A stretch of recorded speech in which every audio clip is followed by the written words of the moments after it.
আসসালামু আলাইকুম রহমতুল্লাহ। আমরা অনেকে ঈদ উল ফিতরের নামাজ পড়ি, অনেকে আমরা ভুল করে ফেলি। তো আজকে আমি প্র্যাকটিক্যালি দেখবো আপনারা কিভাবে ঈদ উল ফিতরের নামাজগুলো পড়বেন। প্রথমত আমরা ঈদ উল ফিতরের জন্য নিয়ত করে নেবো। আপনার বাংলাতে নিয়ত করতে পারেন অথবা আরবিতে নিয়ত করবেন, অথবা আপনার মনে মনে যে কোনো একটা নিয়ত করে ফেলেন। শুধুমাত্র ইমামের পেছনে একটু দেখলাম আল্লাহু আকবার বলে ফেলবেন, তাহলে হবে। নিয়ত মুখে বলা জরুরি নয়।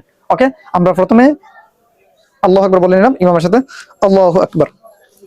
তো আল্লাহু আকবার বলার পরে ইমাম সাহেব আরো তিনটা অতিরিক্ত তাকবীর দিবেন। তো আমরা প্রথম যে তাকবীর দিচ্ছেন আল্লাহু আকবার বলে, আমরা সেটা হাত বেঁধে নিচ্ছি। ঠিক আছে, আমরা হাত বেঁধে নিলাম।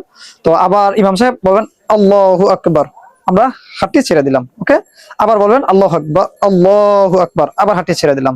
দেন আবার বলবেন আল্লাহু আকবার, আমরা হাতটি বেঁধে নিলাম। এখন ইমাম সাহেব সূরা ফাতিহা পড়বেন, আর দেন আরো একটা অতিরিক্ত সূরা অথবা যে কোনো আয়াত পড়ে নেবেন। ঠিক আছে, দেন আমরা প্রথমতে রুকু সেজদা করে নেব এবং দ্বিতীয় রাকাতে আমরা চলে আসলাম। এখন আমরা রুকু করে ফেললাম, দ্বিতীয় রাকাতে চলে আসলাম।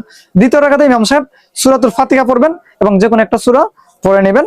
তো দ্বিতীয় রাকাতে সূরা পড়ে নেওয়ার পরে যখন আমরা রুকুতে যাব, তখন আমরা অতিরিক্ত তিন তাকবীর দিতে হবে। প্রথমে আমরা ইমামের পেছনে ইমাম যখন আল্লাহু আকবার বলেন তখন দেখবেন আমরা হাতটা ছেড়ে দেব। আল্লাহু আকবার প্রথম তাকবীর, আল্লাহু আকবার দ্বিতীয় তাকবীর, আল্লাহু আকবার তৃতীয় তাকবীর। হয়ে গেছে, আপনারা ক্লিয়ার করে নেবেন।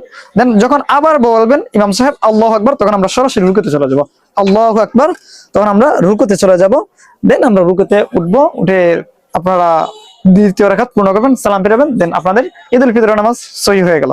ধন্যবাদ সবাইকে। আসসালামু আলাইকুম।